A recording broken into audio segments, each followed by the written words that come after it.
welcome to the Raptors Show on the Sportsnet Radio Network, presented by Coors Light. Go from full-time to game time. Coors Light, made to chill. Make sure you find the Raptors Show wherever you listen to podcasts and subscribe, and please rate and review the show. I'm your host, William Liu. I'm joined today for all four segments by co-host Blake Murphy. Blake, how you doing, man? I'm good. You're joined by me for all four segments for now. I might not be joined by you for four segments. You might not be joined by me. We're all... Look, this is a Raptors show. I watched the games last night. I wasn't out having a nice dinner and then playing ball like you with a smash McDouble falling out of your pocket. But, yeah, I watched all those games. It's Shohei watch. The longer this drags on, the more Blue Jays fans are going to be dialed in on Shohei Ohtani and his free agency situation. So that is not to say that I'm not ready for this show. Just... We've maintained a pivot foot here just in case Shohei news comes down. Yeah, to take viewers behind the scenes or listeners behind the scenes, I arrived at the office, typical time for me, around 12:15. Came through with a little pasta from the kitchen downstairs, and I walk in and I see Blake, and he's got two monitors set up and a laptop on the side, and he's got the 905 game on one side. He is looking at, I believe, Justin Boone's fantasy rankings for football over at the Score on one screen, and then I think he probably had a whole bunch of others. I had the planning doc for this show up on the other screen. Go. Yeah, so the official protocol for everyone is that if Shohei Ohtani makes a move, whether that's signing with the Blue Jays or even elsewhere, we will have to react to it live, and then we will pivot, and Blake will put on his baseball cap. Not literally. I don't have one with me today. You do, though. You could borrow mine if you want. I've got this lovely size 8 New Era. How Hungry Are You hat. It's actually one of just 5 ever made. So it's Serge Ibaka's How Hungry Are You. It says How Hungry Are You on the back. It's got a little championship with the Serge Ibaka signature. There's only 5 ever made, actually. And one will be going to Munich for Serge. But Serge with some big buckets. Yesterday or the day before? I think it was yesterday. Yeah. I mean, I can't. I've lost track of time. Can't profess to say I'm keeping up on EuroLeague that much, but Serge Ibaka with a big 3 to send it to overtime between Bayern Munich, where he's playing now, and also against, I think, Olimpia Milano, who are really struggling on the year. But listen, we're going to talk some Raptors basketball, obviously. What else we have? We have Marc Stein. We're going to talk with him about the in-season tournament. We have Bobby Marks coming on the program. We're going to get his perspective as a general manager in terms of what it looks like to potentially rebuild and sort of rebuilding strategies across the league. And then final segment, we are going to check in on the Miami Heat. The Raptors play the Heat tonight at Scotiabank Arena, and we will get friend of the program, Amy Audibert, who obviously betrayed us and went to Miami. Just kidding. Love you, Amy. And we'll chat Kyle Lowry and the rest of the Miami Heat. But, Blake, where do you want to start? Do you want to start with in-season games, or do you want to hit me with anything 905 or anything? Yeah, do you care about the 905 update? They did play today. They lost again. I tuned in for like a quarter. It was tough. I tweeted out a big thread of injury updates for Raptors 905 yesterday with a tone of optimism that was like, hey, they're getting some guys back. Someone's coming back Wednesday. A couple guys are due back Thursday, and then a couple more targeting next week. By the end of today's game, they had suffered more injuries and were down to 6 players. So even if the Raptors wanted to recall Grady Dick for tonight, the 905 play in New York again tomorrow against Long Island. They played Westchester today. They could obviously fly him back and forth. They're not going to do that. I think he's going to stay with the 905. But even if they wanted to, the 905 might not have enough players to play tomorrow. They've already been in this situation once where they had to Uber a player in for 2 players actually for a game.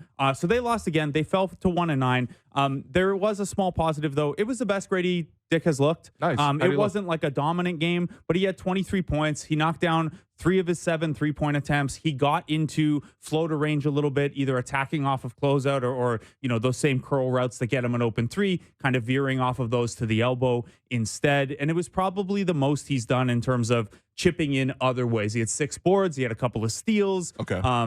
He's not a good defender, but at least trying to make plays in that end, especially in transition defense. Did commit 4 turnovers and again, 23 points on 23 points on 14 field goal attempts is not anything crazy for the G League, but small step forward. It's the best he's looked down there. That's encouraging. I think obviously that's the main point of the 905 right now is to give Grady that experience, to give Grady those reps. The fact that they won at 9, I'm a little concerned, but as you mentioned, the circumstances are so severe with the injuries. Yeah, like today, it's hard to say anything about it. So Marquise Noel is out with a rib injury. He's maybe this weekend, but out. TBD. Okay. Ron Harper Jr. was questionable for this game with a rib injury, played and then suffered a shoulder injury. Javon Freeman-Liberty was a late scratch for this one with an ankle injury. Mm-hmm. So they're trying to play with none of their two-ways and no point guards. Like Kobe Simmons is the closest thing they have to a point guard. He's more of a score-oriented guard. So it just, I mean, they have so few pieces, and the pieces they have left, they didn't have Moji today either. He had that scary fall last game, and somehow is only day-to-day. Right. But yeah, it's a bit of a mess down there. So positive that Grady was able to perform. Kevin O'Banner had a good game, but there are not a ton of positives to take from that 905 team right now. The trainers and athletic staff, though, getting a ton of experience. They are definitely... They're getting their work in. Okay, so pivoting from that to a more positive subject. So today is actually the 10-year anniversary of the Rudy Gay trade, which took place, in 2013. I mean, I guess that's what 10-year anniversary means. Josh Lundberg over at TSN wrote a really, really great piece. Oral history, talked to a whole bunch of players, but most importantly, Kyle Lowry, talked to Bobby Webster, talked to DeMar DeRozan, Dwayne Casey. I saw some Quincy Acey quotes in there. Landry Fields, which Chuck ironically, Hayes. The funny thing was seeing some Landry Fields quotes about it. I was like, Landry Fields might actually orchestrate the next version of the Rudy Gay trade. Yeah. 10 years later, now that he's GM of the Atlanta Hawks. But yeah, your takeaways, thinking back, both reading that piece and also just thinking back to the trade at that time. What was life for you like in 2013 when this trade happened? I have a very distinct memory of this. So I was I had left my job and my previous career, and I was out at University of British Columbia trying to, pivot into this career field. I would eventually drop out. Yeah. And so I was at school when they acquired Rudy Gay. Okay. And then by the time this trade happened, I would have been working at the Score then. This would have, you can go back and you can see my Raptors Republic reactions to these things still, because at the Score at the time, we could still do RR on the side. So I was not a big fan of the Rudy Gay addition or Rudy Gay fit. No, I think very few people were at that time, even though the price was not that severe. It was Jose Calderon and Ed Davis and a second-round pick that really didn't end up becoming much. It became Jamal Franklin after being traded a couple more times. Right. But it was kind of like Brian Colangelo's last move to maybe desperately push this team forward, and it just wasn't the move that they needed. And I don't think it was Rudy Gay's fault specifically. I think it was a bad fit just between him and DeMar DeRozan. And I don't know if anybody thought, I actually reading the piece, I know nobody thought that they would have this kind of turnaround, but they ultimately did. Yeah, just going to my memory of this, I was also in school as it happens. I was still an undergrad at this point.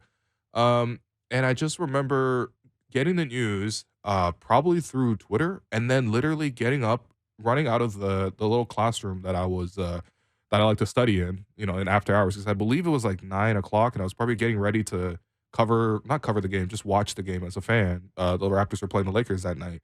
And I just remember getting out of that room and just running across the halls in one of the study halls of McMaster, because I was so excited about the idea that we don't have to, watch him on the team anymore. Just because I had a very visceral memory, but the week before that, the Raptors were playing Houston.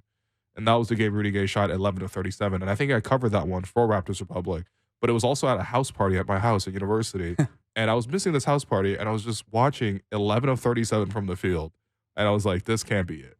That was my breaking point as we just need to move on from this group. And anyway. So I found my reaction at Raptors Republic. Okay, let's hear it. It's longer than this. I obviously wrote up the whole thing, but it's how it concludes is Gay and Bargnani were the cracked pillars upon which this franchise stood. They've been removed, which provides the opportunity to build a more stable foundation. That's going to take time. It's going to take patience. It's not a sure thing. It might be a long process, but based on the early returns, the right man is at the helm to lead them through that. So obviously high on the Maruk Masai had done Bargnani trade and then Rudy Gay trade. Not even for the assets they brought back, just that recognition of this isn't it. We got to go in a different direction. Now, obviously, Masai Ujiri and everyone involved got a big piece of luck that Josh Lewinberg taps into in that piece as well, which is that the subsequent Kyle Lowry trade that was supposed to be a part of that teardown doesn't happen. So I don't know. What stands out to me from that is two things. And the first is a Colangelo lesson, which is if you're pretty sure you're going to move off of someone in a front office role at some point, just do it, because you don't want that person making moves to try to save their job like this one was. Like, luckily they got out of that and made a good trade for it. But, Rudy Gay's contract at that time was considered a negative asset. Those pieces that came back at the time, everyone kind of thought that was just 4 guys that made the salary work. Maybe you'll turn around and move John Salmons to a contender because he's a steady vet. That's about what people thought of it at the time. So yeah, don't let someone who you might be pushing out the door, make moves that try to grip the door frame. It just doesn't make sense. And the other thing is that sometimes you get a little lucky. You do get a little lucky. And the quote there, again, by Josh. So Kyle, in speaking about the fact that he was nearly traded to New York, Kyle Lowry said, quote, "I'm dead serious. My bags were packed. I had 2 duffel bags packed. I was sitting in my condo on Lakeshore. My 2 bags were packed." How many times can he say my bags were packed? And I was sitting there waiting for my flight info on Porter Airlines to go to New York. I sat there with 2 duffel bags full of clothes, as much as I could take, ready to go. That's how close it was, quote. And then Bobby Webster, who was assistant GM at the time, and obviously GM now with the Raptors, said, quote, "Yeah, but Kyle had his bags packed every day that season," which I think is just really funny, because it's no one expected sort of that turnaround and how quickly that turnaround happened. I still remember that game against the Lakers. That was Kobe returning back, and the Raptors played a really, really... Amir 32 piece. Amir was awesome in that one. The pick and roll with Kyle was great in that game. They, were able to get the win at that time. Heavy underdogs, of course. I think they only had like maybe 9 guys available because of the trade. Yeah. And maybe played like 7 or something like that. But to go on that run, the fact that they really picked up steam, like they really had to, in the words of DeMar DeRozan, I think to Zach Lowe back then, it was like, it was sink or swim, and we out here like Michael Phelps. And that was the team. They had to play themselves into Masai not dismantling the rest of the pieces. And, of course, that led to just a golden era of Raptors basketball. They set their franchise record that year with 48 wins.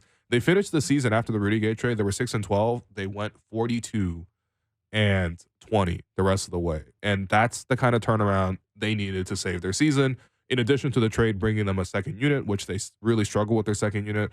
But that was one of my favorite seasons, man. And man, I just looked it up. I wrote the Score news alert, too, when that trade happened. Yeah. Yeah. What was your lead?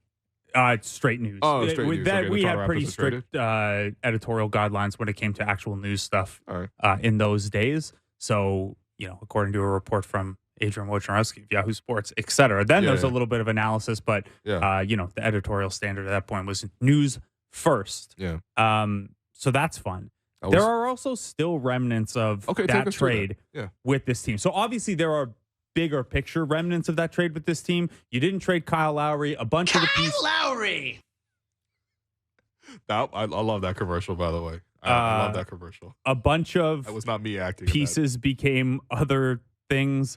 Masai Ujiri and Bobby Webster are obviously still here and led that championship. The foundation, Dwayne Casey and DeMar DeRozan, et cetera, et cetera. However, we can trace this trade very specifically to players still on the team. Okay, let's hear it. Now, in that Rudy Gay trade, there were a lot of things. So the Rudy Gay trade, the trickle down as well. The Raptors got Hamad Haddadi in that trade as well. And who's your Haddadi? Yeah, and Iranian legend. Sent a second-round pick with him for Sebastian Telfair. That second-round pick got traded again in the future in the Eric Bledsoe, J.J. Redick, Caron Butler 3-teamer. And that second-round pick became a Bucks second-rounder that became Pat Connaughton, who is still on the Bucks at this point. Okay. So that's one piece of this trade that's still left. And I went through all of them. There are only 3. Keep going. The other 2. The Raptors, of course, received Quincy Acey, Aaron Gray, they received Gravis Vasquez, John Salmons, Chuck Hayes, and Patrick Patterson. Patrick Patterson re-upped after that season. Yep. Stuck around until 2017 and left. Chuck Hayes left after a year and a half. John Salmons was turned into, after that season, Lou Williams and Lucas Nogueira, which is great. They both left in free agency when they were done. Yep. But Gravis Vasquez re-signed after the season on a 2-year deal. 1 year into that, so this is summer of 2015, the Toronto Raptors traded him for a second-round pick and a first-round pick. Now, with that extra first-round pick, they were then able to, so you can do one of 2 things with this. You don't get credit for both from this trade, but you can have your pick. They had 2 first-round picks then. They traded one of those with Terrence Ross for Serge Ibaka. So either that pick helped you get Ibaka, or the pick that they kept, the one that was actually Milwaukee's from that trade, became OG Anunoby. And the second round pick became Norman Powell. So obviously Norman Powell stuck with the team, won a championship. They then traded him for Gary Trent. So OG and Gary Trent are still on this team in a way that you can trace back to the Rudy Gay trade. Yeah. That's pretty incredible, honestly. That's really incredible. That's a 10-year trade tree. We're still like reaping the rewards from this trade. And honestly, when you think back to some of those deals, especially the one where they made with Milwaukee, it's like front office used to cook. That's a steal. That felt like a steal in the moment too. That's not like, oh, in hindsight, the fact that Gravis, I think that year that he was dealt, was there with Lou Williams, was there with Kyle as well. And they were like, the biggest issue for that 2014-15 team was just, they were really struggling offensively. They obviously pivoted towards a more defensive structure. They signed Corey Joseph to be the backup point guard. Then they brought in Fred. Like, they were fine. And DeLon Wright was in the pipeline at that point too. So they clearly had so much depth coming in at point guard that they just needed to move off of Gravis. And the fact that the Bucks were like, oh, we'll give you a first and a second. And he was coming off a year where he averaged 9.5 points and 3.7 assists, and they give up a first and a second for him. Yeah, and it's unfortunate what happened with Gravis because I think he suffered a bunch of injuries. Yeah, and he that only kind of played 26 career games after that. But it just adds more to the legend of how good that trade was for Toronto. And I think even the John Salmons one, like John Salmons gave you he gave you like 1,600 minutes that year, and like Kyle talks really highly of him. I didn't realize piece. They looked at him like I think in the piece they called him Mr. Fourth Quarter. Yeah. And I was like, wow, that's to me, he's still Mr. pulling out of a contract with the Raptors because God told him to. But that's another great story back in the day. But yeah, I mean, the Gravis Vasquez trade, it's just like, it's so perplexing what Milwaukee would have even been thinking at the time to put and like, who knows? I don't have the detail. I couldn't find the details of whether that pick was protected or not. It landed 23rd, so it wouldn't have mattered. But a second and a first for a guy who was a solid backup point guard, even if he hadn't got hurt, was a tough one. And then the John Salmons one, that was like a straight salary dump. That was a relic of the old collective bargaining agreement where John Salmons was fully unguaranteed or only guaranteed for like $1 million, but you could make the salary match with the non-guaranteed portion. This is why, like, if you remember the one summer, the Raptors ended up with Luke Ridnour after he was traded like 5 times. It was just like an accounting move. That's all this was. You picked up Bebe and Lou Williams. You got a 6th man of the year and like, I don't know. You got 3 years of Bebe as a pretty productive third center. Yeah, it was okay. I mean, for John Salmons, exactly. Third string center who lasts on your roster for 4 years and plays for 3. That's the thing with the front office disappointment now. Not only is it like, okay, people are tired of seeing like a 500 team for 3 years running. The expectations are so high because everything they touch. I'm not even kidding. Like outside of like probably the DeMar Carroll signing, I'm not probably definitely. Like everything else they touch turned to gold. Like even small marginal, trades turn into the biggest advantages. They like signed Biz for the like biannual exception, and then he got a 4-year, $72 million deal after the season. Right. Good for Bismack, honestly. But the other thing, and like it's not just the trades. And look, trades get progressively harder. I think once you have a reputation for doing those kind of trades, I guess everyone double checks their answers a little more closely. We've heard some teams through like national media people suggest in the past that like the Raptors have too high an asking price at times, maybe because they have gotten that asking price a couple times in the past. And then the other part of this, though, is like it's not just the trade side. They also haven't done a great job on the player development side. Like there wasn't a Fred, DeLon, Pascal, Norm in this last era. And some of that is having fewer picks, but some of that is also they've kind of whiffed on a couple of those. Even that stretch you're mentioning, it's like those guys are all long time players who will play at least a decade. That's pretty damn good. Yeah. The only miss in that time was Bruno, and Bruno's having a pretty successful career overseas too. So and like that whole era of player development and like finding capable bench pieces or pieces you could then trade. Like I guess JV was a pick from a previous era. He was 5th overall, but Jakob's the only one of those guys who was a top pick. He was 9th overall. Everyone else was 20th or lower or undrafted in some cases. Yeah, and I think going back in those moments, it was like.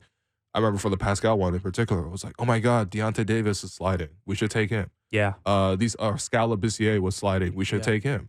And they were like, no, we're going to take this kid that like very few teams. Like I remember speaking to Pascal's representation. He was like, there's 2 NBA franchises that came to actually physically scout our games in New Mexico. Yeah. So, I mean, that's part of being they've like done well. A non-major conference school for sure, as well. There was also That's impressive. We were off the scent a little bit in Toronto as well, because that year they worked out something like 75 draft prospects. And I was at OVO Center like every day. You know, we don't get to see the workouts, but we get to talk to a prospect or two, talk to Jamma, talk to Dan Holzman or whatever. But Pascal worked out. They did one workout in Buffalo that media weren't able to attend.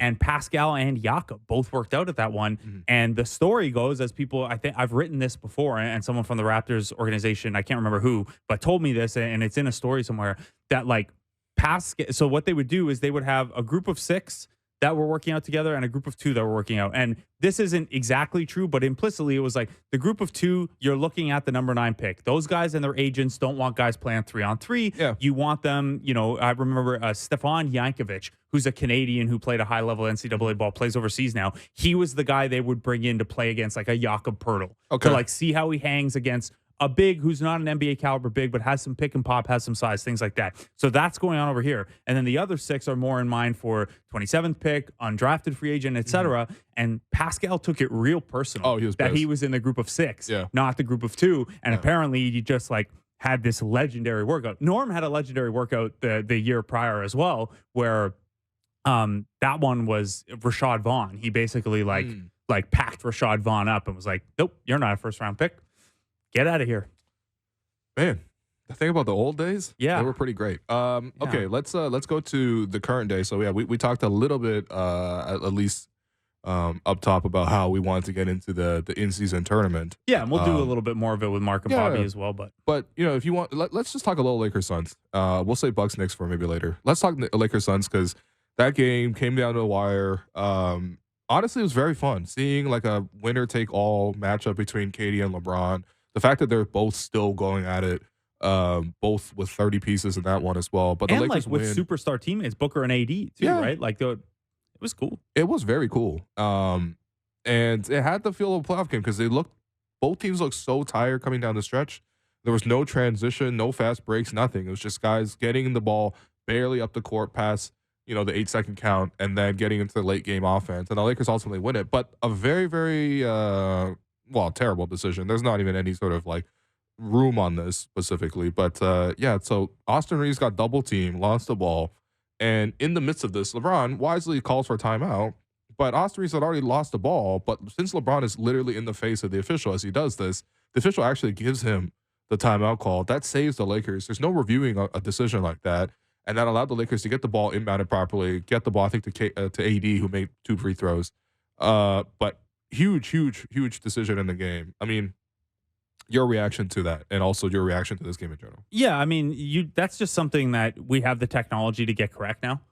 Okay. I know we don't want more reviews. We don't want to bog the game down, but a 1-possession game where who has possession is in question, I feel like that should be the same as an out-of-bounds call where the referees just have the discretion to like, hey, we want to double-check this one and make sure we have it right. Again, don't want to do too many of those, but referee discretion on like, hey, this is a final possession deciding call. Because the Suns fully got the ball back in an advantage where they were pretty much guaranteed to score a layup to tie the game. Yeah. It's like how in overtime of the sport media game, the possession arrow was in the wrong direction. You should be able to get that one right. I really appreciated what Kevin Durant said afterward, though. I think he was on a podcast or like a local radio or something like that, and he was like, "That's one play. It's a 48-minute game. Like they got the call wrong, but the Suns aren't looking at that like, oh, we got screwed. The Suns are looking at that." Devin Booker was posting on Instagram right afterwards. Yeah. Okay. Well, I'm gonna take KD as the voice of the team, the leader of the team, and he's saying, and this is, I think, good leadership. Like, every fan is obviously going to be really upset by that. We would all be upset if it happened to the Raptors, even in a meaningless game. But KD taking that and being like, hey, we can't control a call like that. What we could have controlled was making one more shot, getting one more stop the rest of the game, and not being in a situation where that swung the game. So I thought that was a good piece of leadership from KD. Yeah. I hear you. Maybe he should emotionally beat LeBron sometime, though. What's that? So maybe he should beat LeBron sometime, though. Yeah, so your reference there is, so Kevin Durant's record against LeBron James, outside of when KD was on the Warriors, which obviously, you know, he won 2 championships, hit 2 pull-up, you know, hang pulls. He made 2 hang pulls over LeBron to win those titles. Outside of him being on the Warriors with Steph Curry, KD's record against LeBron James is 4-20. As in, LeBron has won 20 of those matchups, and KD has won 4 of those matchups. it's kind of funny just because like it's one of those things where LeBron is like, even with the second best player of that generation, that being KD, there's still such a sizable gap between those two. And whether you want to say the second best player of that generation is KD or Steph, I'm not really like, whatever. You want to have the conversation, that's fine. But like, even between those two, there's such a big gap. So and yeah, it's not LeBron's like, record is amazing against KD. Man. Yeah, it's not like KD has played for bad teams. No, he's always had stars on his team. He's made the playoffs 12 times. Yeah. Yeah. And actually, his teams have probably made it more than that because he's been out for some of them. He has played in 12 playoffs. Yeah, I should say. Of course, LeBron also beat them for LeBron's first title in Miami 2012 against OKC. On the Lakers side, a lot of Austin Reeves in the second half carrying the offense. He was a huge spark plug in the third quarter to get the Lakers out of a double-digit deficit. And then fourth quarter, Austin Reeves is a huge three to put the Lakers up late in the game. Yeah. What are your thoughts on that? Austin Reeves, that was really impressive, man. I think my thought on that is we have had a whole like generation here of Lakers fans on Twitter, and I'm sure this happened before Twitter, but we see it way more in like the Twitter and Real GM and Reddit era. Like every player who can dribble a ball who plays for the Lakers at any, like Demoy Hodge, he's next. The Lakers got another one, etc. They're finally right with Austin Reeves. Yeah. I think I guess they were right with Alex Caruso too, but they lost Alex Caruso, so it's not the same. They were kind of right with THT too. I actually kind of like THT now. But I mean, whatever. They were like, he's untouchable. That's and now different. he's like, yeah, you're right. just the guy on the, like, he's solid. He's a guy. He's also somehow only 22 still. He's going to be the next Otto Porter. Yeah. But yeah, I think they got it right with Reeves here. And like, they also spent the money to re-up him for like 4 years at a really affordable deal. Such a good deal. Yeah, man. like mid-level money. It's so yeah, for as much time as Lakers fans spend, photoshopping jerseys and overhyping guys who never become anything, Austin Reeves is real. No, but this is really impressive. And I think that, if every great front office, especially operating nowadays, it's harder to pull off those type of trades that we talked about in the first half of this segment. Or signings, right? Like Austin Reeves probably could have got more money than that from someone if all he cared about was cashing in. Right. But you don't see as many like clear-cut fleecing type of deals anymore. Mm-hmm. There's not so many like dumb, desperate GMs in the league that you could call up. Not since Vlade left. Basically, yeah, I think that's just a good inflection point. But what that really means is then you need really, really impressive scouting and developmental staff to identify, pieces like Austin Reeves, who was not a big recruit or anything like that, to identify him, bring him on the Lakers, give him that opportunity, and to see him grow in this fashion. Mm-hmm. Like LeBron's deferring to him in some late game scenarios in a must win. And he's actually coming through. So I hate to hand it to Rob Pelinka, but I might have to hand it to Rob Pelinka, man. Good job. I thought it was also a good night coming off of the conversation we had with Dan Wojcicki yesterday and your point about Cam Reddish's defense. I thought he was really good. He was. Yeah, he was really good. Zero field goals made, but still. It's fine. It's fine. He's their Stanley Johnson for this year. And then lastly, LeBron in crunch time. Yeah. It's funny because when you watch LeBron over the course of the game and you see the final stats, you're like, okay, wow, he really made so many plays. But the activity level, it feels like LeBron only turns on the activity when it's absolutely needed.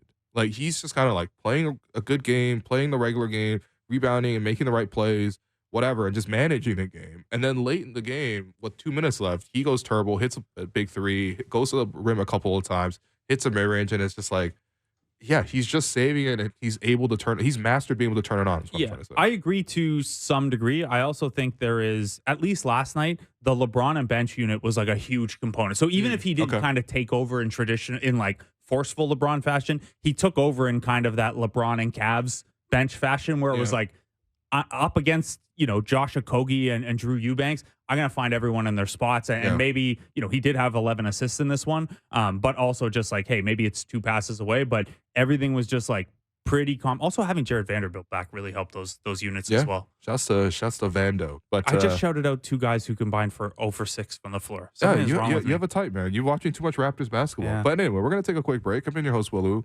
You've been listening to the Raptors Show on the Sportsnet Radio Network. When we come back, we will call up Marc Stein. Welcome back to the Raptors Show on the Sportsnet Radio Network. I'm your host, Wayne Blue. I'm joined by co-host Blake Murphy. And this NBA Insider is presented by Coors Light. Go from full-time to game time.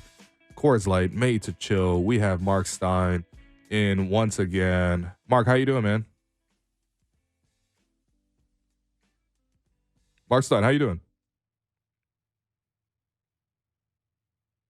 All right. We are having some technical difficulties. We will get Marc Stein in. We are going to, discuss in-season tournament. We're going to, discuss just the rest of the league with Marc Stein. I mean, how long has Marc Stein covered the league? Not to age Marc Stein, but I feel like for my entire basketball fandom existence, Marc Stein has been like, a titan of this game. Well, So we have an idea because he was telling us stories last week about when he was on the Mavericks beat. So before he was ESPN Daily Dime, Marc Stein, before he was markstein.substack.com, he was a Dallas beat reporter. Mark Cuban took over the team back in the early 2000s. So, Stein at least goes back that far in the industry. there we go. Okay, we have Mark back on the line. Mark, we obviously know LeBron is in hashtag year 21. What hashtag year are you in right now, NBA wise? 31. Wow. Proud to say it too, guys. When I started, I think I told you guys this. I was so young. I looked like I was about 12. They used to call me junior when I started on the Clipper beat. So I love actually being an old head now. I absolutely love it. Wow. Okay. I'm Udonis Haslem. That's what, You know what? That's my role. I think your usage rate is a little higher than Udonis Haslem. I don't know if Haslem would even put out a newsletter, I have had the luxury of reading, I believe, 3 Marc Stein newsletters already in my inbox, but they're always great. Keep it coming. I know you gave the show a big plug. You put our logo in the newsletter. You gave Blake the shout out for the assist on making the list. So yeah, Mark, I'm not gonna lie to you guys. I truly love the logo. The logo is awesome. I'm a big logo guy, so I'm quite impressed by whoever made that for you guys. Well, the logo predates me, but that was Drake Serial, right? That was Drake Serial, who is a great artist based in Toronto and also in Portland, who was able to help us make this logo. Okay, let's talk about the in-season tournament games last night. So we already discussed like the controversial timeout call. I mean, it was the wrong decision, unfortunately, but I think that it was still a really great game looking at LeBron versus KD. Potentially in the last time they play each other in like a one-game winner takes all. So the stakes were great too. But Mark, what were your thoughts on that game in particular, and also just how the in-season tournament is unfolding now that it's almost reaching its climax, really? Yeah, I mean, the call was a huge disappointment because it just takes the focus off where it should be, which is, like you guys said, we should be marveling at a nearly 39-year-old LeBron. KD just turned 35 in October. We should just be reveling in every ounce of these guys dueling because, I mean, it's crazy the way they played on Christmas Day in 2018. And then for one reason or another, at least one of them missed the next 13 matchups. And now this season, we've already seen them 3 times, which, we want to see these guys as many more times as we can. But I would say in general, this week, to me, it's validated, if I can be somewhat self-congratulatory here, it's validated all my complaints about it. The knockout stage, this is what we've wanted. This is what makes it good. This is why everybody is loving this week, because it's one game, win or go home, and that's different. That's new. We don't have that in the NBA. And to me, that's the core of what can make the in-season tournament compelling and different and new.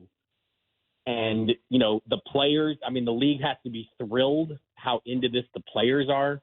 I mean, you heard Kevin Durant sit at his locker after a game when, the Suns rightfully could have been fuming. And let's face it, I think Frank Vogel and Devin Booker were fuming. And KD was sitting there talking about how much, how he's become such a fan of this thing. And I just hope going forward there's even more single elimination, because I think that is what is going to give this thing a life of its own and a lasting place in the league.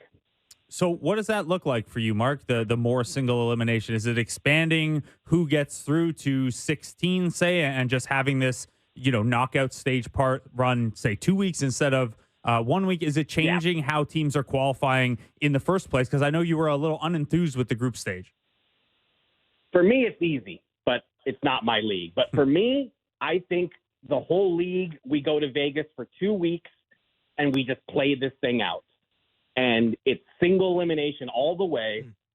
And look, the league office, these guys are very smart. They know what they're doing. I promise you they have a longer list of concepts and ideas than I do. The reason they didn't go, the reason they didn't go that route is because, look, the FA Cup and the League Cup in England are by no means perfect. What happens in those competitions? The so-called big teams, the teams that are in the Champions League, will often rest guys for those competitions because the best teams in English soccer or Italian soccer or German soccer or Spanish soccer, the best teams prioritize the league championship and the Champions League, and then the cups within their countries take on a lower priority, and so they don't always play their guys. And that's what the NBA didn't want to do. The NBA didn't want to make the in-season tournament completely separate and then see potentially teams say, you know what, we're going to rest our main guys because we don't want to risk them getting hurt. So they made group stage part of the regular season to combat that. I totally understand it, but I think to make this thing more compelling, it has to be separate from the regular season. And I just, I don't know how long it's going to take them to get there, but if you're putting the magic wand in my hand, that's what I would do. Let's go to Vegas for, I don't even think you would need 2 full weeks to do it. Let's, 4 seeds based on, standings or however you want to determine the top 4 seeds, put the other 26 teams in a hat, figure out the draw, and let's do it. Let's single elimination, mix it up, East and West, crazy draws. That's what I would like to see at some point. But look, they're getting many more positive reviews at this point than negative, so I don't think they're terribly concerned about what I have to say. I think they're pretty happy with year one, and there will be tweaks going forward, but something tells me they'll be more gradual than I would vote for. Right. I feel like the league definitely owes Tyrese Halliburton and the Pacers a lot of credit for this too, because when people think back to great moments in the inaugural in-season tournament run, they'll think about their win against the Celtics, and Tyrese obviously playing a huge, massive part of that performance. Halliburton in particular, right?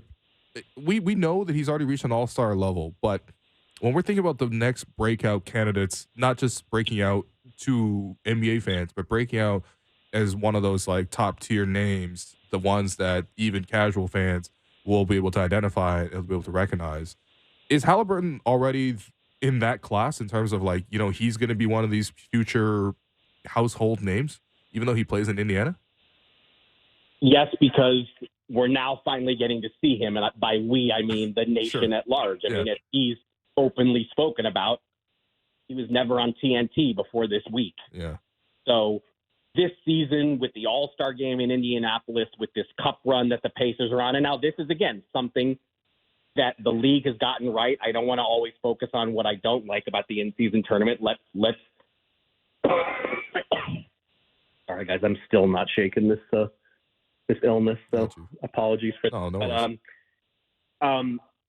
The Pacers are making, your classic soccer cup run, and that was something. This was exactly what the league was hoping for. This was one of the things that really mattered to them. Adam Silver has spoken about this a million times, watching in world soccer that, the best teams in the world, they get to play for 3 or 4 trophies a year, not just one. And in our culture, in North American team sports, it's just you got to win the championship or your season was a failure. The Indiana Pacers are not a contender to win the NBA championship, but can they win a knockout competition? Can they, they're 5-0 in the tournament right now. Can they win 2 more games? And, a cup run and a Cinderella championship for Indiana would mean a huge deal. I mean, for the Pacers, the Pelicans too. Zion Williamson has still never played in a playoff game. He's never played in a play-in game. So I think for those 2 teams, the opportunity to win this trophy, it really is something. But I think a fascinating question, and we don't know the answer to it yet, how will whoever wins this thing, how are they going to celebrate? Right. Are they going to celebrate it like they would winning it all? I don't think so. But, would the Indiana Pacers or the New Orleans Pelicans or even the Bucks? Would they hang a banner if they win this thing? And conversely, with the Lakers, given that, they have all these championships and they're trying to, outdo the Boston Celtics, would the Lakers hang a banner if they win the in-season tournament? And we don't know the answer to these questions yet, but I think that is kind of a fascinating element of this. It is. The other thing that has me pretty fascinated, other than the games themselves and how people react to the hardware and the cash. It's a lot of cash at this point. There's a lot of money on the line every possession. But the other question is, what is it going to look like in Vegas? Mark, have you heard anything yet about like what the league has planned for this neutral site, what it could look or feel like when we get underway tomorrow? Well, I can't answer probably the foremost question, which I think is what you're getting at here, is Milwaukee, Indiana is playing at 2 local time. What kind of crowd are we going to see at 2 local time on a Thursday? When the Lakers play, you don't have to worry about the crowd. I'm sure you guys have both been to Summer League. Yeah. Vegas is a Laker town. Lakers Summer League games sell out. So they're going to have no trouble filling the gym when it's Lakers Pelicans in the night game Thursday night. But, look, if it was my team, and I'm sure you guys feel the same way, if the Raptors were in this, you would be thinking, okay, can we get ourselves to Vegas? Can on short notice, can we travel? Can we get there? Milwaukee and Indiana are not exactly next door to Vegas. Are their fans going to travel? Now, I do think Vegas is a basketball town and an NBA craze town. And to me, I'm optimistic about the crowd because, again, Summer League has become such a huge industry, and Summer League attracts so many fans. Those are games that don't even count. Team USA plays in Vegas. Those games don't count. This is going to be a game that counts. So I think there will be a crowd, but look, is that crowd going to care about the Bucks and the Pacers? What kind of atmosphere are we going to see? That really is a wait and see deal. And, what if we get Pacers Pelicans in Saturday's title game? Is that going to be a bonanza like a Lakers whoever matchup in the finals? Probably not. Yeah, I think this is an interesting test done by, obviously, an American organization in the NBA. I know Canada's in it, but, mostly an American organization of, what Americans choose to do when it comes to fandom. Because you and I, are both, avid soccer watchers. In fact, I actually have one eye kept on Liverpool versus, in their match right now. So, Sheffield United they're playing, which is not an enticing match. But regardless, we know that it doesn't matter if, I know you're a City fan. If City fans, if Manchester City is playing in Ukraine, or if they're playing in Turkey, or if they're playing in Romania, I guess they haven't really done this for a while because you guys are always in Champions League. Fans will travel to those countries. They'll create those atmospheres. I have friends who've been watching City since the 60s. Okay. Yeah, so there you go. They go everywhere. When City has a exhibition tour here in the summer they go anywhere that City goes. And obviously Liverpool has fans that do the exact same thing. And I mean, you guys tell me if the Raptors were in the semis, you guys would be saying we got to get to Vegas. I'm sure you would. Yeah, exactly. So I think that's what the NBA is banking on, is that there is this appetite for people to travel. And I think that maybe the NCAA tournament is an example of this, where it's Duke fans will go to wherever the tournament is that year and they will cheer on their team. And hopefully that's the same case. But, you never know. And I guess that is a big question mark for Adam and the rest of the league. If we want to pivot off of the in-season tournament, I want to look at the rookies too, because I feel like this time of year, typically we would be looking at maybe some kind of trade speculation, maybe a little bit MVP talk, a little award season. And of course, that's sort of been dominated now by in-season tournament. Chet beats out Wemby for the first rookie of the month. And, I totally get it. Obviously, Chet has been off to an amazing start, but I feel like we're almost overlooking Wemby a little bit too. You put in your latest newsletter that he's the first teenager in quite some time, if not ever, to average 20 and 10 for a month as a teenager. So your thoughts on just those two rookies in particular in this class, which is looking really promising, by the way. Yeah, I mean, I think, Chet has been fantastic and the Thunder are winning. That's really what it comes down to. In the league office, picks those awards. It's not a media thing. There's no voting on it. But, obviously the Thunder are winning games and the Spurs are in a hellacious losing streak. But, yeah, I mean, I'm glad you cited those numbers because I think it is important to note that, the Spurs have no shooting. They're playing Sohan at point guard, which is, experimental to put it politely. And, he is not – Wembanyama is playing with nothing close to the finished article in terms of a lineup around him and is still producing. I mean, obviously the shot isn't where he'd like it to be, but, he struggled shooting the 3-ball in Europe every season before he came here, so I wasn't expecting him to be a 40% knockdown three-point shooter in year one anyway. The fact, again, I think the thing about him is that, with all the expectations, he doesn't seem fazed by that. And because they're losing, a lot of the attention has faded away, which is probably helping him, to be honest. But, I mean, he's still been pretty special. And, I'm guessing he hasn't been to Toronto yet, right? I mean, I haven't even looked. No. Whenever he's there, you guys will be, I'm sure, trying to make your way to that game too, because it is a spectacle when the man is playing. Yeah, to continue this soccer theme conversation, I was kind of really hoping for this to become like a Messi, Ronaldo type of thing with Chet and Wemby, except in basketball, it's just these two giant noodle people. But we'll see. We will see if we get to that level. But so far, so good for both those rookies. And yeah, okay. We've kind of run out of time. So real quick. Okay, since go you brought ahead. up Liverpool. Have you been to Anfield? I have not. It's a life goal of mine to go there and probably touch the sign, but probably not touch the sign. You must. It is an absolute cathedral. Amazing place. Yeah, when they fully finish the renovations and expand the capacity to like 60,000 or whatever, maybe I'll have more room to get in there. But how far in advance do I need to book for tickets? By the way, is it like I gotta? It is not easy, but I think you guys have good practice because what everybody tells me, there's no tougher ticket in sports than a Leafs ticket. So I'm sure you got. You know what? Now I understand. Now I understand how difficult it is. So Marc Stein, I appreciate you, and we'll call you next week. All right. All right, guys. Be good.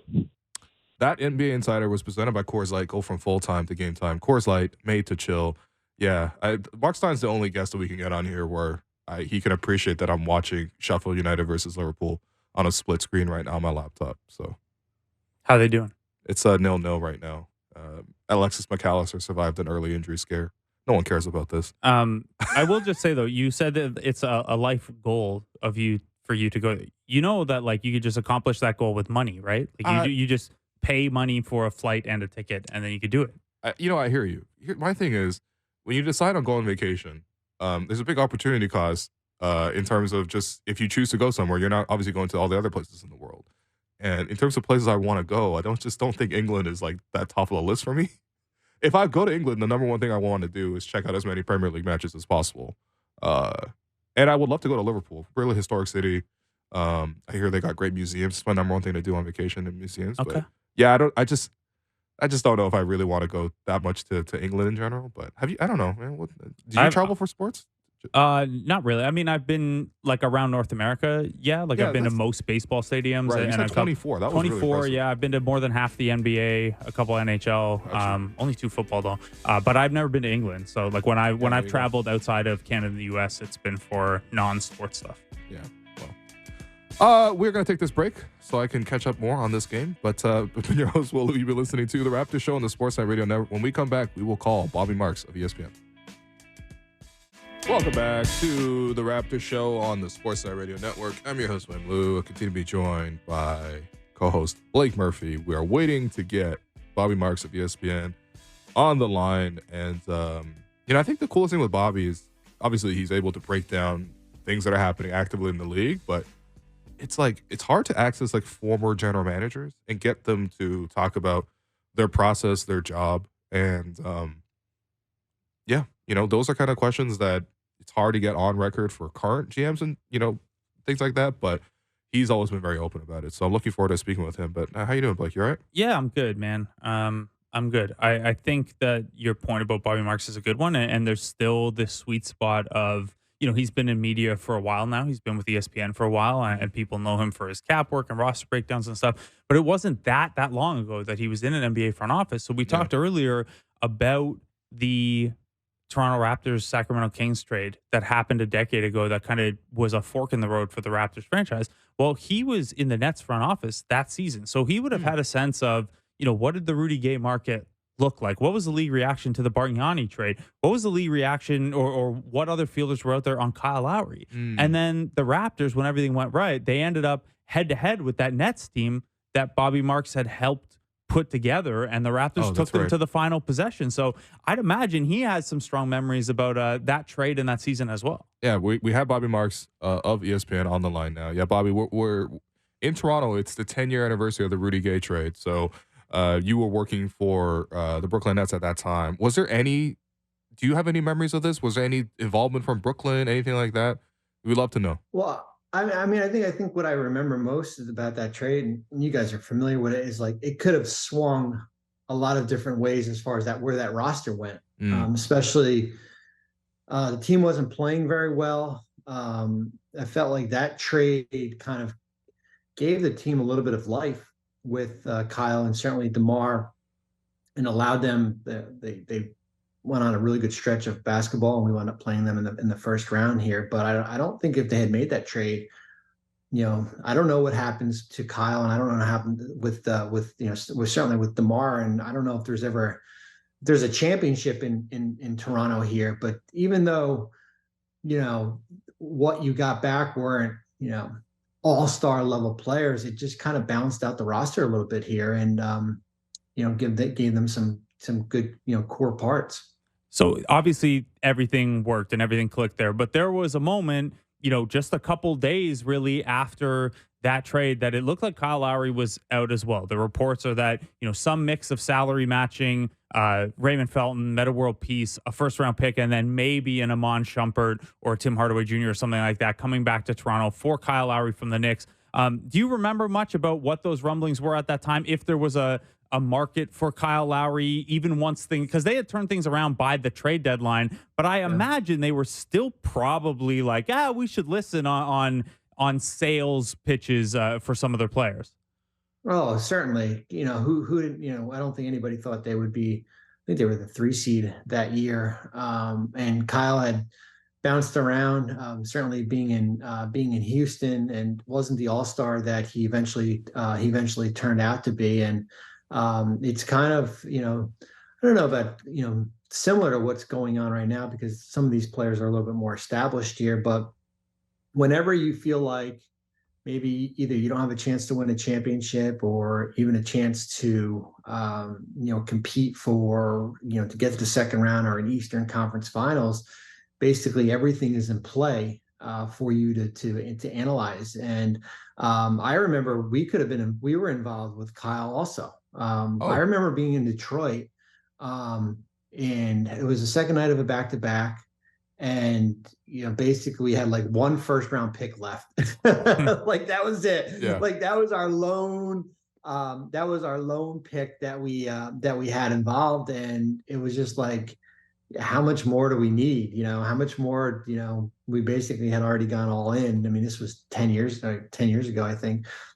We had already gone all in, and I know his agent at the time, Andy Miller, was I think the Knicks were a team that was certainly interested in him, and Masai had already gone through both New York and New Jersey when he was in Toronto with Carmelo Anthony, so it would almost be pitting both teams again. But we already had Darren Williams, but Darren had struggled a little bit here. But yeah, I mean, that's like, that's the big question that, teams that are so limited with your draft equity, like we were, like, how many more players do you actually need? Sometimes you just kind of have to pull your cards away from the table and just walk away here and kind of just deal with what roster you have.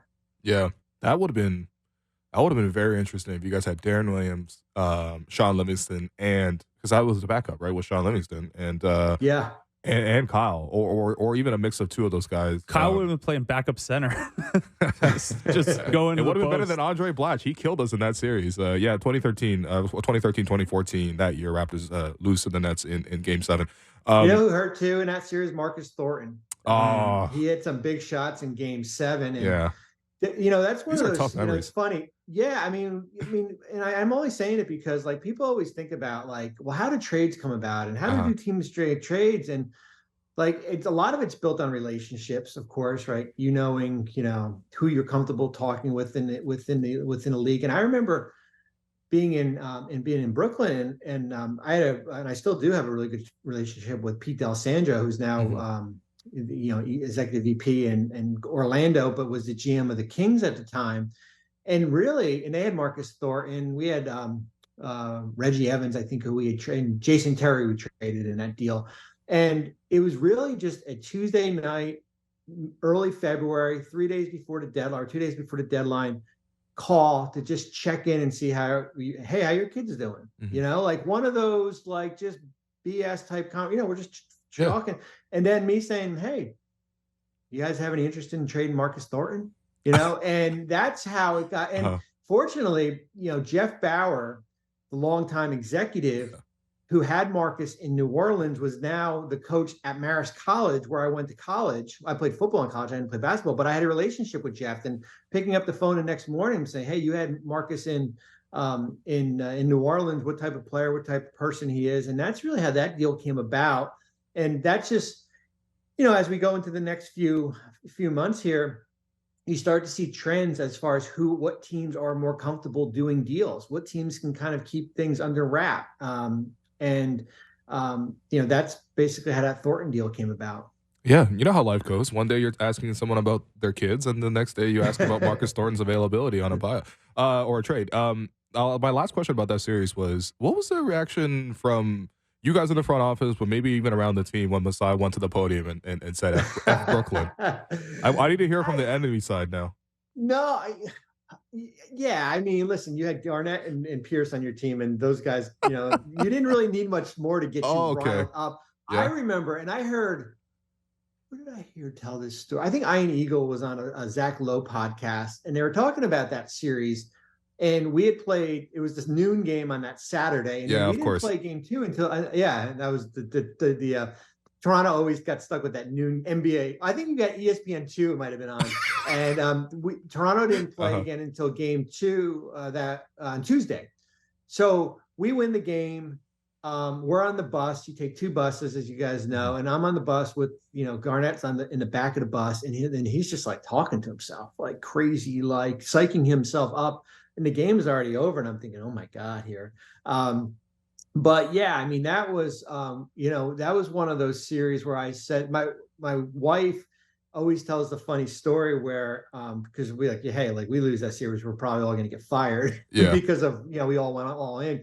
But game 7, I'm in Toronto, she's home. Our kids were smaller then, and she could not watch the game. She basically went on like a 5-mile walk around the neighborhood until like the game was over. Yeah, that's what I did after game 7. I don't think it was walking around. I think that was anyway, that was a tough one. So obviously this happens, Bobby, in part because the Raptors at some point decide, you know what, let's ride this out. Let's not tear it down. Now, if it didn't work, there were still steps to tear it down, let guys go in free agency, revisit trades later.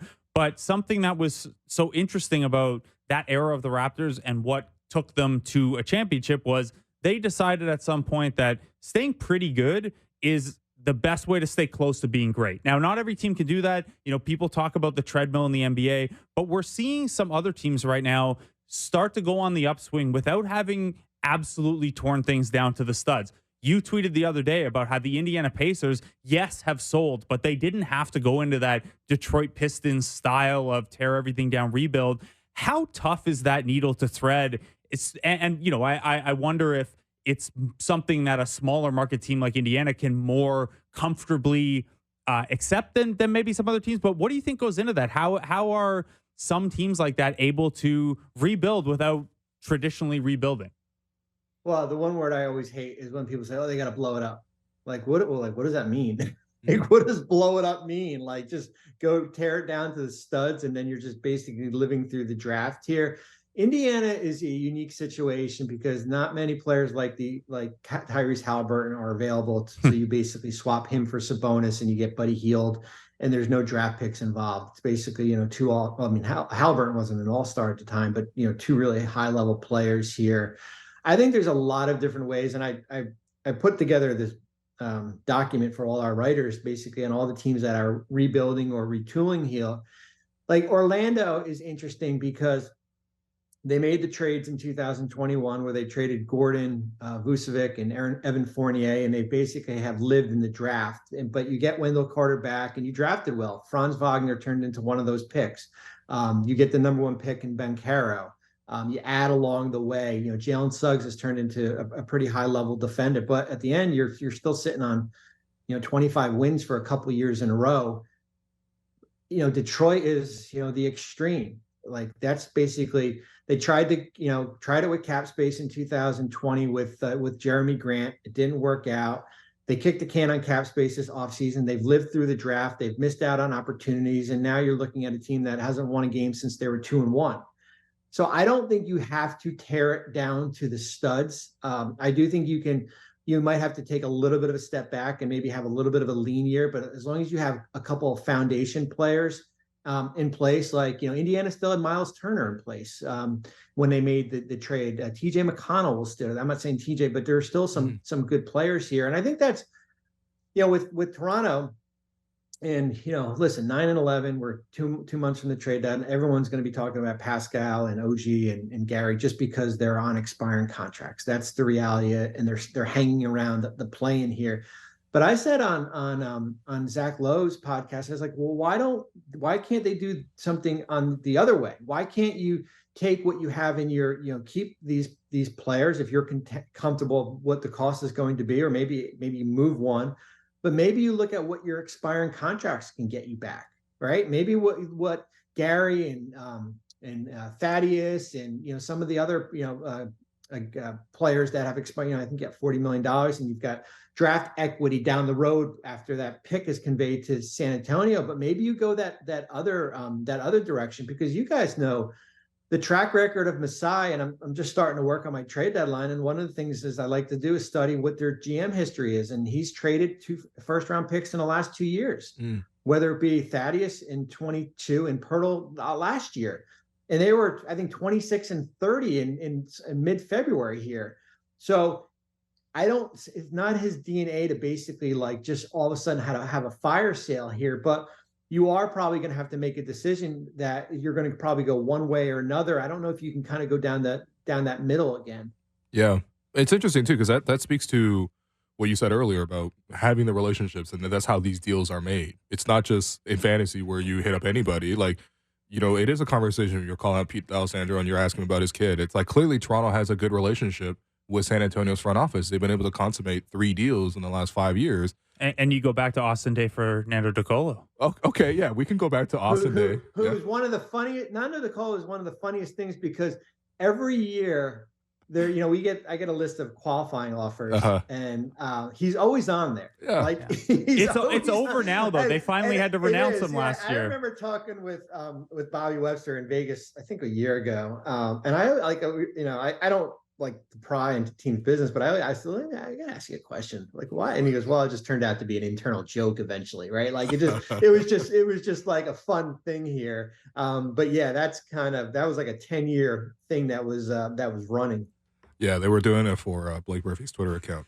They really did. See, Bobby would just make comments to me about it, in pressers, about don't worry, the qualifying offer's coming. Yeah.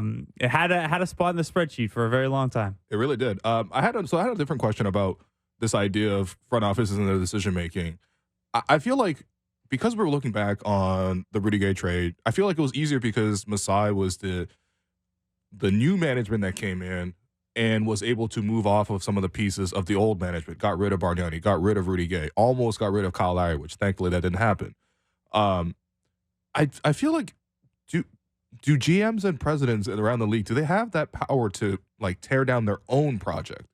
And what that perspective looks like? Because you're basically admitting that what you built did not work out, and that therefore it puts you into this position where the owners might look at it like, well, if it didn't work out, why do we still want you to do it again?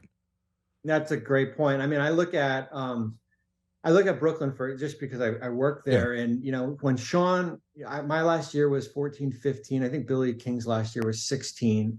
So when Sean Marks came in 2016, like none of that what was done in the past impacted him. Like he was able to tear it down or do it however he wanted because he could care less if the Celtics got the number 1 pick in the draft or their pick swap conveyed. So they're, like, if we were still there, like we would be fighting to probably get into the, how do we get into the playoffs here? How do we not bottom out here?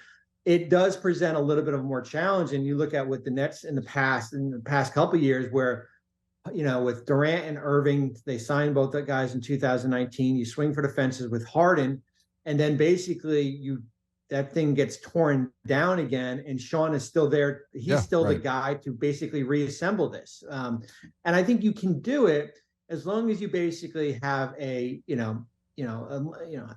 plan in place. I think Brooklyn does eventually with all this draft equity here.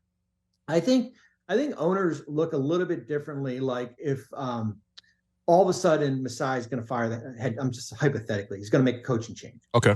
Well, wait a minute. Like you just hired that guy 3 months ago. Like why are, that's kind of a, that you kind of a question, maybe the authority or the decision-making process here. But I do think if you have a track record of tearing it down or retooling it and then building it back, I think owners are willing to kind of give you a little bit more leeway. Yeah. Really depends on the relationships once again, Yeah, it really does. And it makes it, it's also, you wonder the relationship. We were kicking around a little earlier that, Masai Ujiri and their front office had such a heater, like where every trade was a big win. Gravis Vasquez ended up being picks that became Norm and OG, and they hit on most of their picks, even if they weren't high ones. They seem to win every trade. Does that get into the minds of other execs around the league? Like are people checking their work extra closely if an opposing front office has had a run of success? Like we talk about it in baseball all the time, where if the Tampa Bay Rays ask for one of your prospects, just walk away from the table. Like you don't want to give them up. Is there an element of that in NBA circles?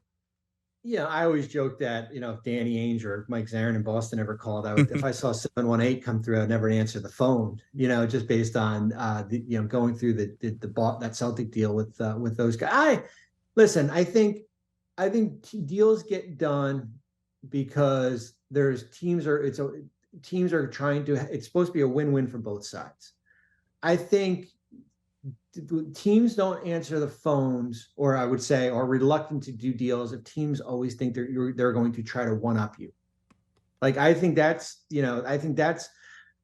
reality as far as, going, good business. Listen, if you have a really good if you think you have a good front office and you trust your scouts and your top people here and your cap people and all the people around, then you have a good comfort level of either walking away or doing the deal. Doesn't matter if it's the Jerry Krause, when he was still alive in Chicago, or some of the greatest, executives out there here. If you're looking for something here now, if it becomes a trend, like if you're like basically 0 for 4 and like you've just traded away like 4 top prospects, if using the baseball analogy, then you're thinking, well, wait a minute, they must know something that we don't know.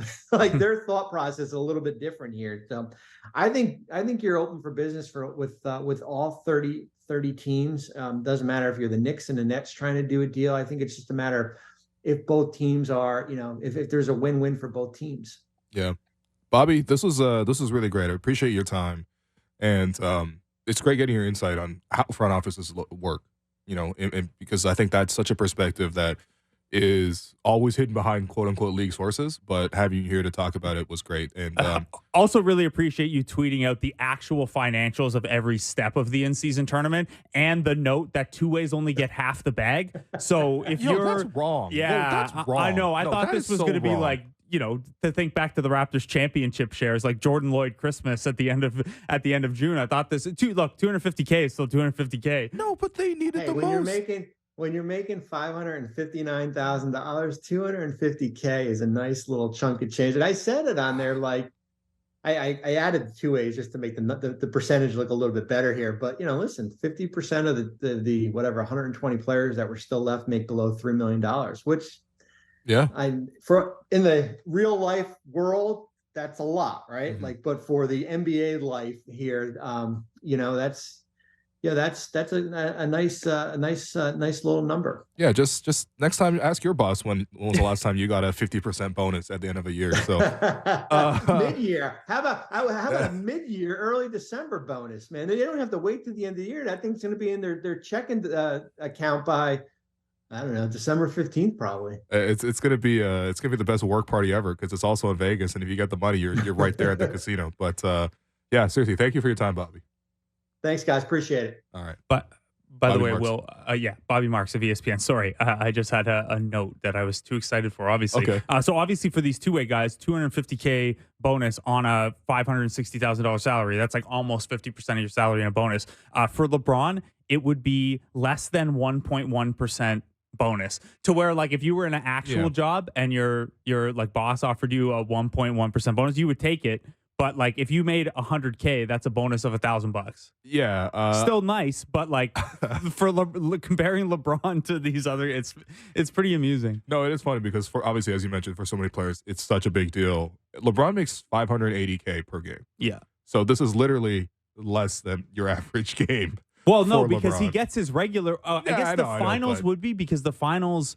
You don't get paid. These guys who make the finals, even though they're playing 83 games, are not getting paid one extra 82nd of their salary. So actually, LeBron is the rare example where he'll make less in that finals game than he would in a regular season game. Still more than zero, though. Yeah. By the way, one other note, we had asked Marc Stein about what the in-season tournament neutral site is going to look like. The NBA on their Twitter account posted the court. It is red around the edges, red for the stripe down the middle, and blue on the parallel sides. It looks like a Detroit Pistons court. I know I'm not supposed to turn my laptop around to the screen anymore. Oh, I thought you would say red and black because it's Vegas. No, red and blue. It looks like a Pistons court, right? That looks like exactly like a Detroit Pistons in-season tournament court. Adam Silver, aka the Henry Kissinger of 2023. Don't do that. Don't go there. Oh, that's what he did. That's I know he That's did. where he went. I know he did. Adam Silver needs a break. We need a break. Yeah, we need a break. Okay, we're gonna take our last break of today. I've been your host, Will. You've been listening to the Raptor Show on the Sportsnet Radio Network. When we come back, let's check in on the opposition and bring in Amy Audibert. Welcome back to the Raptor Show on the Sportsnet Radio Network. I'm your host, William Lewis. Continue to be joined by co-host Blake Murphy, and we are joined once again, friend of the program, Amy Audibert, Miami Heat analyst. Amy, what's going on? Hey, Will. I'm happy I'm still a friend. Yeah. Mostly. No, it's okay. It's fine that you switch sides. We see the Miami. You're already rocking the gear. You're fully, in Heat culture. You're embedded. No Jason Jackson this time. That was a memorable appearance. You will be. I'm sure you'll be hearing soon. Oh, what? Jackson is at the arena tonight. That voice Oh, travels. okay. Here's the thing, though. You can leave Toronto for Miami and still be on good terms with Toronto. As Kyle Lowry is, he said earlier today, reiterated, I'm retiring a Raptor whenever that end comes. Amy, this is year 18 for Kyle Lowry, and I know that we got used to him aging pretty gracefully, having a later peak than we normally see from a guy, but he is almost 38 years old in year 18. I know his role has shrunk, but he's still producing for this Miami Heat team. How's his season been so far? Yeah, so first, I consider myself lucky that I have gotten to follow Kyle for a majority of his career, and I told him that about a month or so ago that, kind of creepy, Kyle, and follow you around. I think so many people watching in Canada right now truly understand this when you say Kyle he's to me just kind of a genius when it comes to approaching a season, starting off the season really as understanding that he's such an important voice and such an important role, but wanting to let everybody else also try to find those.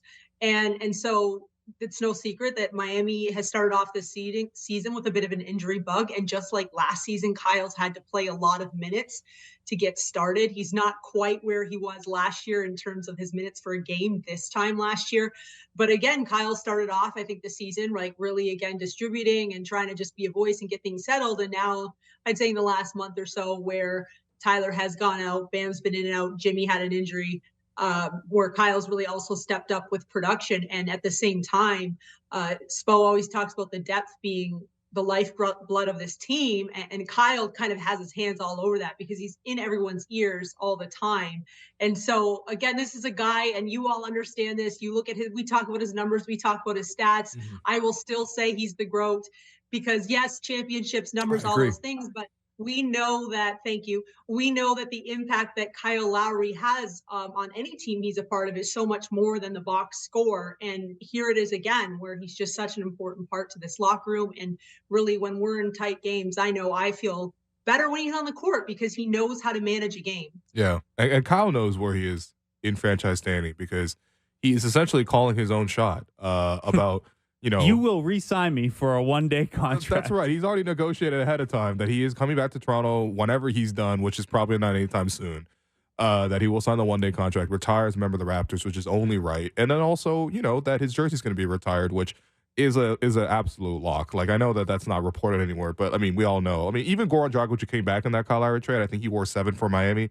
Then I'll wear 7 for Toronto. And I don't think anyone else will be wearing 7 for Toronto for a very, very long time, except for that one day when Kyle returns. Another good question here that Blake put in, but how's Kyle media-wise? Because you remember in Toronto, Kyle was like a, feisty. Let's say feisty, sometimes combative. Yeah, I have videos saved on my phone of him giving me a hard time. Yeah, giving the middle finger at every opportunity to us, on camera, off camera, mostly, but sometimes on camera. Kyle's kind of like that. He plays it that way. How is that going in Miami? Is he getting soft now? What is he doing now that he's in year 18? I'm not going to confirm or deny the trend. But what I would say is, I think that in 18 seasons, Kyle's at least earned enough respect that the man's showing up to do his job, right? Okay. And yeah, I mean, it is what it is. Kyle, I think that's it. He's focused. He wants to do his job. He answers questions. He's professional. He sits there and answers the questions, whether they're tough or they're a little bit not as tough because it's after a win. But I think everyone understands who Kyle is, right? And if you don't, you find out quickly. Yeah. So Kyle on the court, this season's pretty fascinating in that regard as well. Amy, you said he's a game manager at this point. He's helping put people in positions to succeed more. And it's fascinating statistically because he has like a Patrick McCaw level usage rate. Yeah, it's seriously. By far the lowest of his career. It's the lowest assist rate of his career because he just doesn't have the ball in his hands a ton. And yet the highest true shooting percentage mark of his career. So Kyle has actually in this small role been monstrously efficient. Maybe that looks a little bit different tonight, Amy, because there's no Bam, no Tyler Hero. There's a little bit more offense to spread around. It's against the Raptors. Let's be honest. It's against the Raptors as well. But how has that looked, Kyle, in this smaller role? Has he become more of like kind of a spot up specialist and secondary handler for this Heat offense? Well, I don't think the team necessarily wants Kyle to have the ball in his hands to win games all the time. Again, I think he's out there because he orchestrates so much. He gets the ball where it needs to go. At times when you look at Miami's late game situations, when Tyler's out there, he's your high usage guy. Jimmy, I mean, obviously you want the ball in Jimmy's hands late. Our offense does go through Bam when he's available. And now it's Jaime Jaquez Jr. who is the closer for Miami. So, I mean, I don't think that the role for Kyle is to take the ball and score and make everything happen. That being said, to your point, he's been shooting the ball really well. But part of that, again, is off of great catches. And that Cleveland game, he was like 5 for 5 from the 3 in the first quarter. And it was for me, it was really cool because it was like, oh, here he goes. It's going to be a night for Kyle. And you certainly appreciate those when it happens. But I think it's Kyle like putting himself and really this team, putting him in positions to be successful when he has the ball in his hands.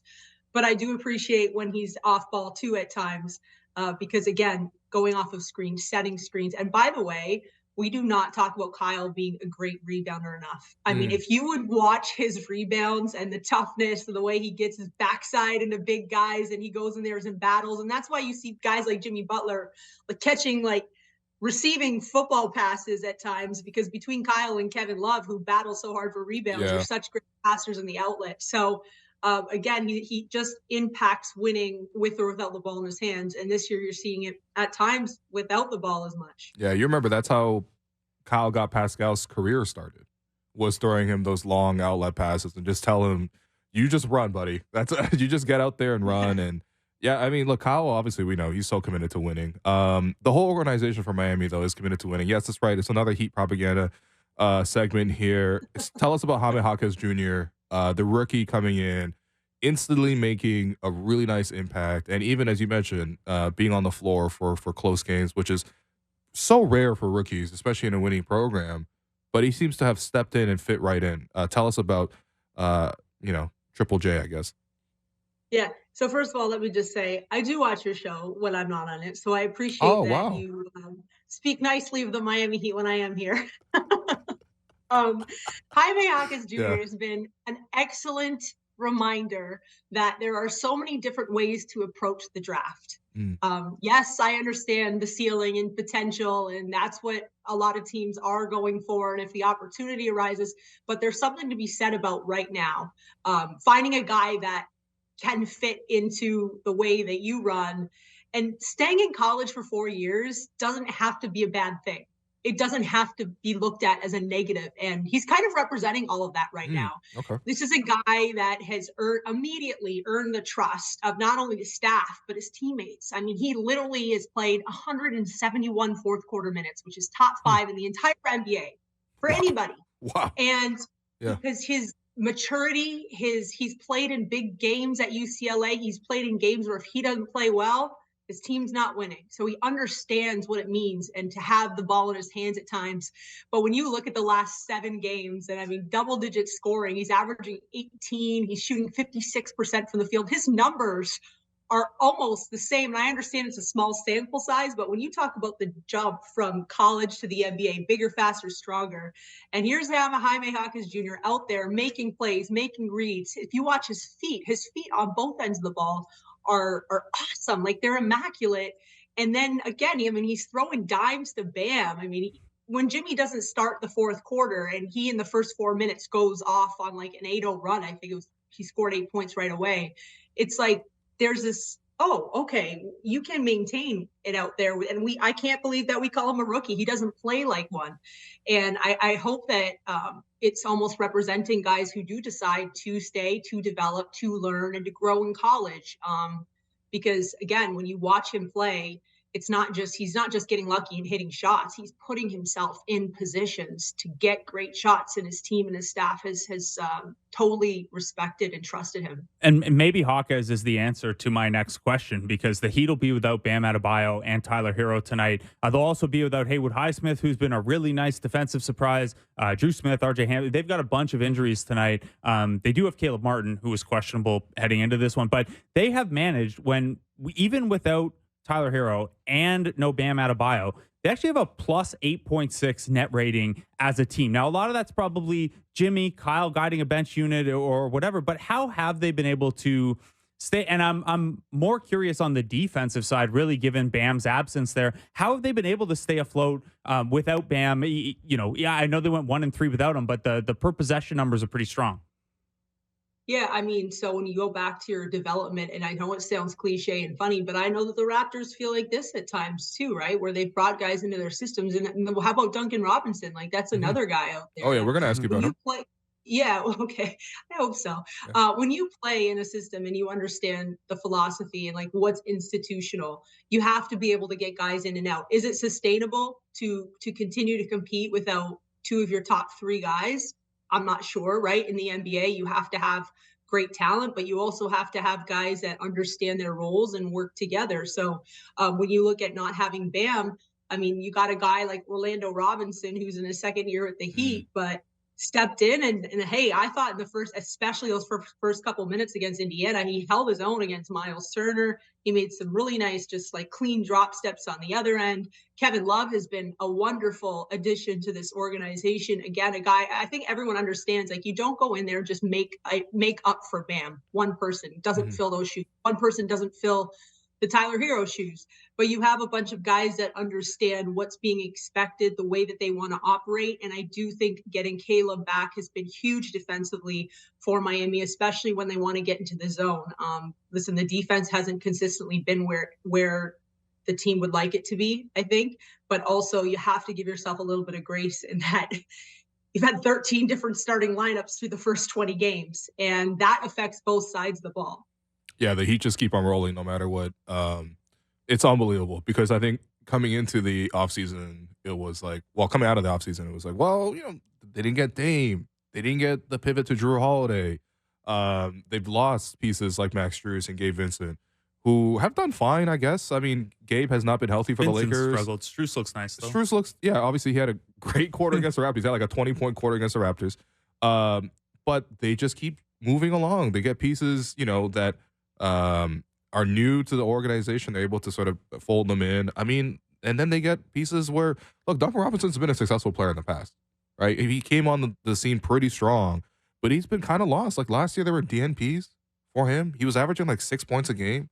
Didn't look that confident throughout the course of the playoffs. Really started to play himself back in the rotation, but who knows if that's going to be real? Who knows what the Heat are going to do? And this year, every time I watch the Heat, I come away so impressed by Duncan. Not just because obviously he's a great three-point shooter, but he's so confident in how he gets those three-point shots, and he's so decisive when he cuts back door, when he makes the next pass out. He understands exactly how to play off of that gravity, and he just overall looks really confident. Tell me about his resurgence this season. So Duncan actually missed a good chunk of last season with a hand injury, and I think for anyone, especially when you pride yourself on your shooting ability, that's tough, right? But we certainly saw him come alive in the playoffs. But what the thing about Duncan is I think we got to stop calling, even though I do believe he's one of the best pure shooters on the planet, we got to stop calling him just a shooter, because now he's finding success putting the ball on the deck. Yeah. He's getting baseline cuts, weak side cuts. He's such a smart basketball player, right? Like he's studied the game, and his IQ is off the charts. But Duncan has spent a lot of time in the gym in the off season. You hear 1-on-1 and 2-on-2, obviously, because when you're kind of pegged as a shooter, you've got to learn to put the ball on the ground as a counter, but then also defensively, right? It's like because you're getting attacked all the time when you're in those isolations. Sure. And so just continuing to drill that every off season. And so while I think maybe a lot of the outside world is surprised, understanding the work and not just the hours, but what he's been doing, which is developing all these things. I mean, he's a full package NBA player. And by the way, Duncan's 6'7". Like people forget that too. I mean, he's a tall, big player. And so I know at the beginning of the season, it resonated with me when Duncan talked about he's at his best when he's playing with a sense of clarity and freedom. And that is exactly what we've seen off this opening tip to the season, if you will. When you look at the first 20 games, he's been off the bench. He's had to step into the starting role with Tyler Hero out. So it's going to be really interesting when Tyler makes his way back to see where Duncan fits in, what type of minutes he gets. But really, I think this is a guy that fully understands whether he's starting or not. He's going to get his shots. He's going to get his looks. Yeah. Yeah, it's fascinating. And I think, Grady Dick at last update won't be with the Raptors tonight, but I do think guys like Duncan Robinson and Tyler Hero are helpful examples to look at, especially someone like, obviously Tyler Hero came in a little bit more well-rounded and he has more, natural playmaking to his game. But hey, if you are labeled at some point in your career, and Grady's not labeled this yet, it's too early, but if you are a specialist, how do you succeed in that role? And how do you round out your skill set to be the best version of that possible? So I think that's a helpful example for him to look across from. Last one from me, Amy. I know we got to let you go here. Probably Orlando Robinson starts tonight based on what they did last game. They haven't announced yet, but Haywood Highsmith also hitting the injured list now. What has Orlando Robinson brought to this group? He's not, I don't think, a name a lot of Raptors fans will be familiar with just yet. Yeah, no, and certainly I think Heat fans have, because he's in his second year and he had a really good season last year in terms of, again, plugging in, but then also spending time with the Sioux Falls Skyforce, which is like opposite ends of the 905 spectrum. It's not just down the street, but I am such a fan of Orlando Robinson because I remember from beginning of last season to the end of last season, the amount of work he put in, I mean, just physically, I mean, he worked himself into ridiculous shape. But the reason what I really appreciate about Orlando is when you talk to him, he has no shame in saying, like, Bam Adebayo is the goal. He said that is the goal for me. That's what I strive for every day. But just taking the licks and practicing and learning it in real time. But then when he gets in the game, he doesn't overthink everything, and he's not scared of the moment. The moment doesn't rattle him. So when I say that, I mean, when you look at the start last game against Indiana, Miles Turner, you got this team that plays with the pace that if you don't, the only way to figure it out is to actually get out there and play it. It's from the opening tip. And he's out there and he's defending, he's blocking up passes at the rim, he's setting great screens. And then as he's hit a couple wide open threes, because everyone should probably try to do that when you're on the court in the NBA, at least be a somewhat of a threat from the three. And he happens to be a center who had no problem going 2 for 2, I believe, from long range last game. And then just catching, drop set.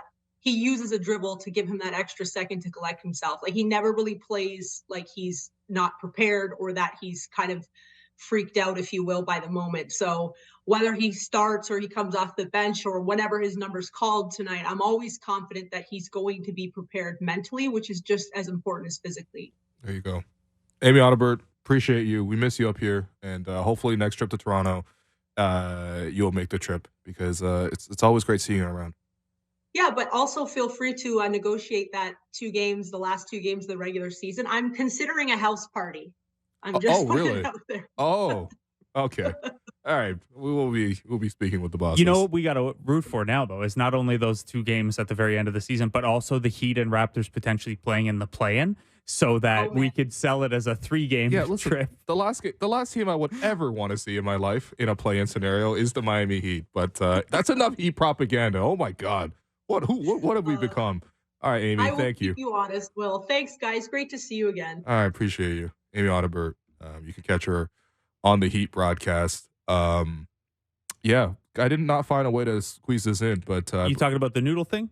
Yeah, that's right. Yeah, you got a way to squeeze this in? No, just that Duncan Robinson is a spokesperson for an Asian noodle brand. Yeah, that's right. So Duncan Robinson is an Asian noodles ambassador, aka he's noodles to me because I believe it's like I think we actually talked to Clement Chu about this. Testing.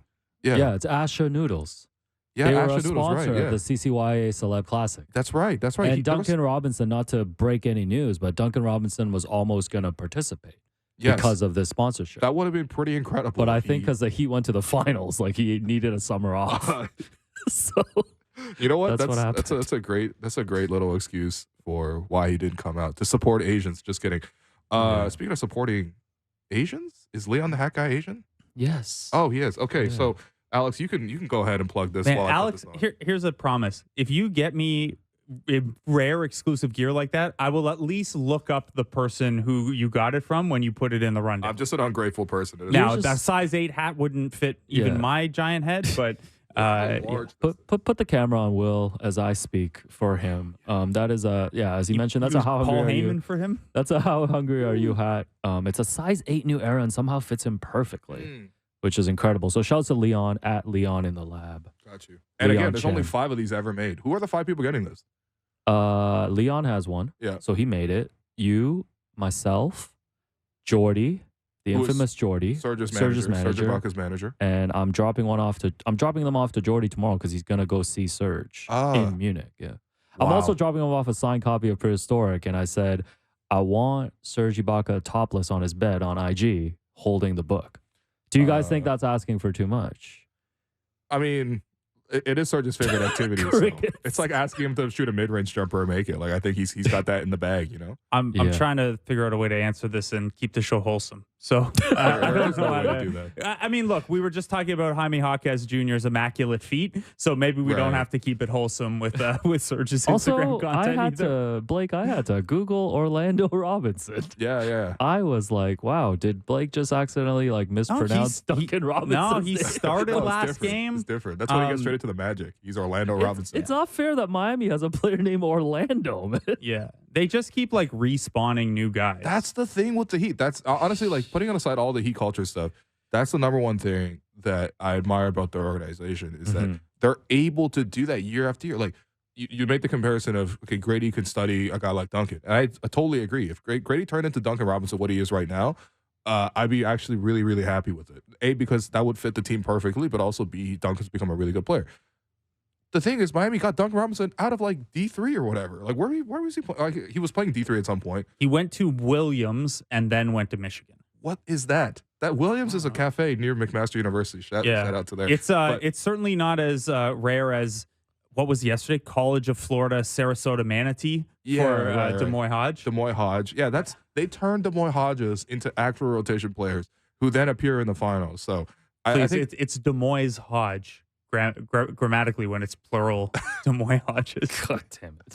Shouts to Alex Fudge as well. Winner for Alex Fudge. All right? Yeah, it's time now for Between the Lines, really brought to you by Bet Rivers. Take a chance. The Raptors are 3.5-point favorites tonight, hosting the Miami Heat. Over under set at 220. If you're wondering how the Raptors are favored against a team that is better than them, well, Bam Adebayo is out, Tyler Hero is out, Haywood Highsmith is out, RJ Hampton, Drew Smith, and Cole Swider all either out or with the G League. These are real guys. That's what they're serving in the Platinum Lounge, man. The Raptors without Grady Dick, who's with the 905, the two ways, and Christian Coloco as usual. The two big matchup notes for you. Will the Raptors remain the number 2 offense in transition? The Miami Heat are the second worst defense in transition, even though they're a pretty average team defensively overall, but they really struggle in transition. A part of that is they give up the worst field goal percentage at the rim. In the half court, we know the Raptors can't really get there, but if you get there, the Heat give up the best field goal percentage. On the other side, the Heat will take the most mid-range shots in the league. They're a good jump shooting team, 5th in 3-point field goal percentage. We know Kyle, Jimmy, Duncan can all get into those mid-range bags. That is something probably the Raptors just let them fire with, right? We'll see. Look, listen, every time Raptors play Miami, it is like a war. It is hand-to-hand combat, typically.